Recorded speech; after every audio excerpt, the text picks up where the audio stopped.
Okay, now let's get to the hard parts. Now let's get to the sweeps. Okay, now here's what we can. We need to. This is the trick, and let me try to explain this.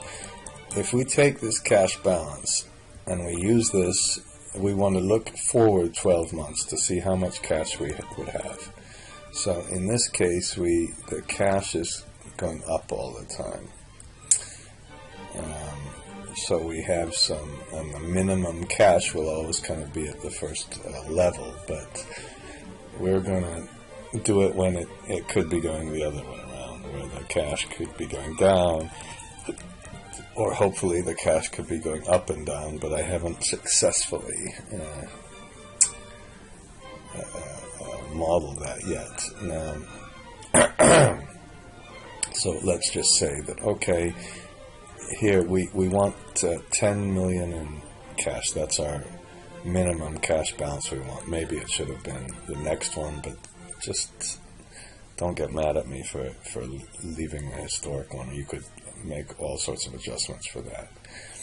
So it looks like we can pay a sweep cash up to the 95 minus the 10. We could sweep 85 of cash. That would leave 10 million in cash here, and we go forward. Now, if we had to measure how much cash balance we have in the next year, that would create just an incredible circular reference, because the dividend would reduce the cash to zero, and then we'd all have to do all that. So the big trick here is to say, look, if this cash sweep period is true, then we're going to start over, and we're going to take the opening cash, and we're going to subtract how much cash flow we have to cash available for sweep. Otherwise, we're going to take the last period and we're going to just say, let's add the amount of cash flow we have up in that same line. I wish I could have explained that one a little bit better, but can I just show you that it really does work? So you Shift Control R, and now hopefully, what did I do? So if it was the true period, we should have, I did something wrong. We should have taken, if that's true, then you take 61 and, of course, you add the cash instead of subtract the cash. Excuse me. Ah, crap. Oh, no. Come on. It's a video. Don't waste my... Okay. Okay, so... We'll add this. Okay? Excuse me for making... So that we have the same starting cash, and it looks like we have, so far, exactly the same cash balance in this special little account than we have. But this cash balance doesn't, when you think, oh, what happens when you're going to put the dividends in and everything else? Don't worry about that right now. So now, then we can say, well, let's take the minimum of the next 12 months. So here's what we'll do. We just care about that in these special columns that I made with this conditional formatting. So we say if it's the period when we're doing this, let's take the minimum of this cash balance for 1, 2, 3, 4, 5, 6, 7, 8, 9, 10, 11, 12. Okay? I think so then we say, okay, well the minimum is just the very first month because the cash balance kept going up.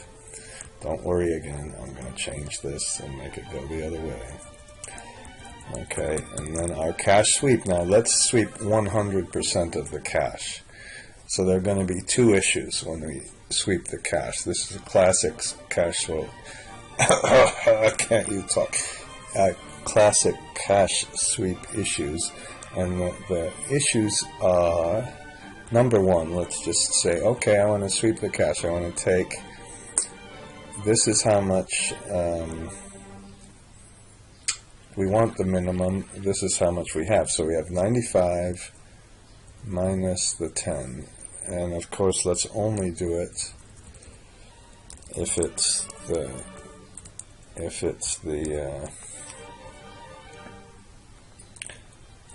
our special period. Okay. Uh-oh. Oh, shoot. Uh-oh. It didn't have a circular reference when I just tried it. Just a minute. I need to cheat on this one. Just for a minute. Please don't get angry with me, I hope. We'll have to fix this later on with a function. For right now, instead of using the cash flow without the sweep, I'm just going to sweep all the cash flow from the cash balance. Okay, just so you see how it works. That gets rid of the circular reference because now we're not looking ahead. And when I kind of tried this myself, that's what I did. I made an error. Now, if we swept all the cash, here's what happens.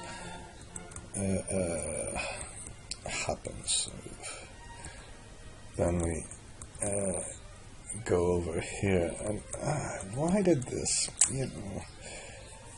I think when I do the conditional formatting, if you take the whole sheet, you won't have this problem. But you see how we have a negative debt balance here, okay? That negative debt balance shouldn't happen, so the reason that negative debt balance happens is we've swept too much cash. So the first thing we better do is we better sweep the cash. Now, I'm going to fix this circular reference. Please don't get angry. So we should take the minimum of this, and this, or the opening balance of the debt. We should never sweep more than the opening balance of the debt. Okay? Now, so now if we go down to the debt, it goes to 0, okay? And finally, what could happen is, instead of putting this, why don't we make a much higher interest rate? Let's say the interest rate is 20%. Okay, I'm hoping that we get a negative cash balance sometime. So, what happened here? What happened? Why did it put a positive cash? Oh, we swept negative debt. So that wasn't very good, right? And we said, okay, we're just going to, well, I mean, I suppose you could do that. That's like issuing new debt. You could even make your model try to issue new debt, but it should do that at a different time when it runs out of cash. So let's also, around this, put a maximum. So we have our classic min-max thing with the sweep, okay? We still have to fix the circular reference. I haven't forgotten about that, I promise. Now, I just did this now. I hope I didn't do the same thing. So let's try to get the dividend. And for the dividend, let's get the target cash we want. Okay, same thing. And you know what I'm going to do this time, to illustrate the dividend, is I'm going to put 0 debt in here. Take all the debt out. And I'm going to make this kind of a losing proposition. I don't know why we'd ever have a company where we spend more every month than we make. But what I want to do is make sure that our cash balance kind of goes down, and this time I'm going to issue more equity. I'm going to say, look, if we have some negative cash, let's issue more equity, and this I did on purpose so the negative cash goes up. So let's try the same thing. I'm really nervous now. I think I might have made the same mistake. If it's the dividend period, then we take the cash balance we have at the beginning. This time you add the cash available for dividends. Don't do it after the dividends. That's the big trick. Otherwise, you take the prior cash balance plus the amount. Okay, so Shift Control R. Now, there's not much we can do about this cash and the negative cash in the first period. But since we have no cash, so far this is the same number. Okay. And then we do a prospective cash balance without the dividend. So if it's the dividend period, let's take the minimum of the 1, 2, 3, 4, 5, 6, 7, 8, 9, 10, 12, like that. Okay, that's the same thing we did. So now we're looking ahead. Now this is a little more interesting because this time the minimum cash balance occurred way up here. Do you see this? If we put an arrow here, we put an arrow here, arrow here, arrow here, arrow here.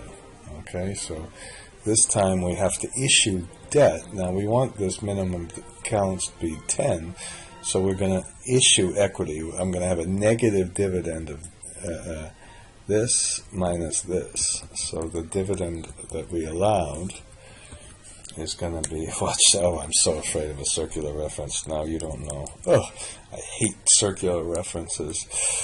It's my nightmare. I have nightmares about them.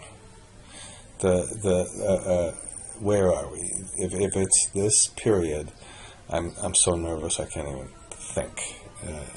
If it's this period, we take the prospective one and we subtract our minimum. That's what we said. Okay. Nothing complicated with the minimum and maximum now. And tell me why in the heck, you can probably tell me something, why this did not, maybe it must be an interest expense. This did not occur, this did not result in a circular reference, and the cash flow sweep did. Okay, so what we do is we keep issuing. We have this loss-making company, and we keep issuing new equity in order to get enough cash into our company. So, and look at that. I was just looking to make sure our balance sheet balances. That's okay. And if we put, instead of this, let's put 90%, so let's have a profit-making company. All right, and then what happens here is when we go through a dividend calculation, we're allowed to pay a positive dividend, and the cash flow, I think, oh, look at me, my heart is racing. The cash flow always goes up over time, and then it comes down, goes up, and goes down, goes up and goes down. Okay? And so far, no circular references. So I'm going to save this thing, but before we save this, why don't we remember we put the, okay, take these ones, these titles just below here, copy those, and I hope I can put it right here. Is that right? Okay.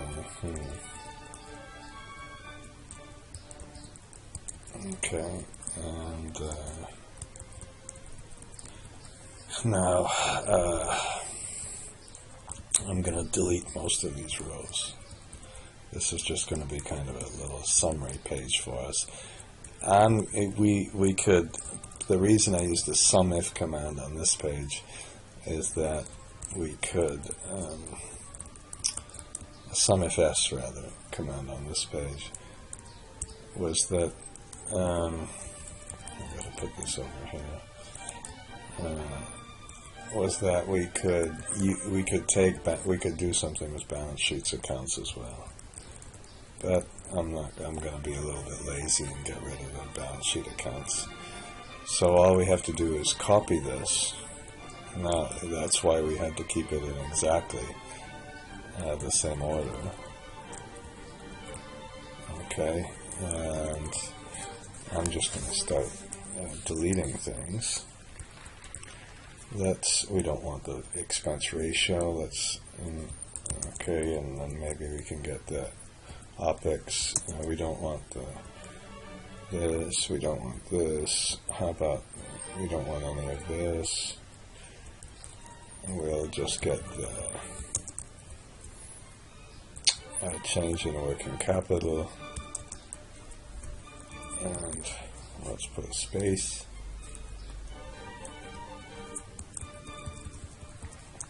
And then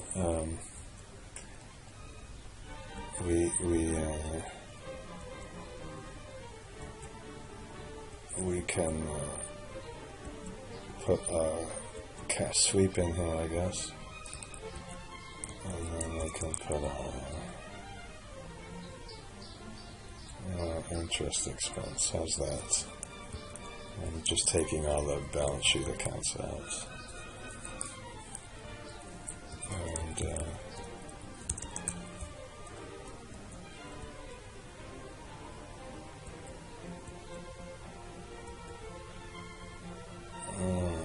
we'll put the dividend allowed here too. Why don't we just put that in the next one?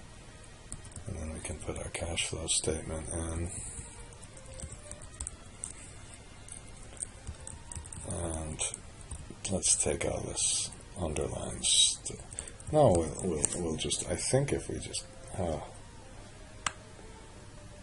about if we do something like that?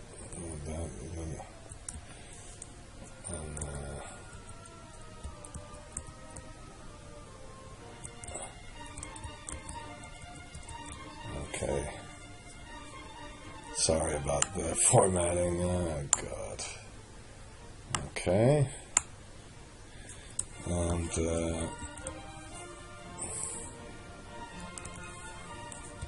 and then we get rid of all this balance sheet. Okay, so we have our little, and then we can Shift Control R, and we can look at our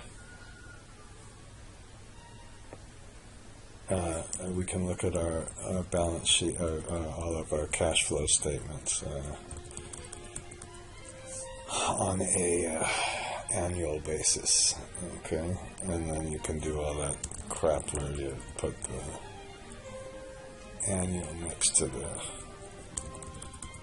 okay, and I hope here this was our positive dividends, and we can put the minus dividends. Of course, we don't want any of this crap.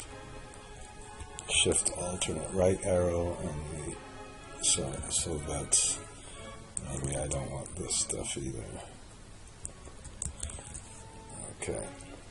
Okay, so that's how you can do this, and of course then you can press number 2 to show what happens when you sum the sheets. Okay, so the last thing, I'm going to save this and make this part 2, and then the last thing we're going to do is to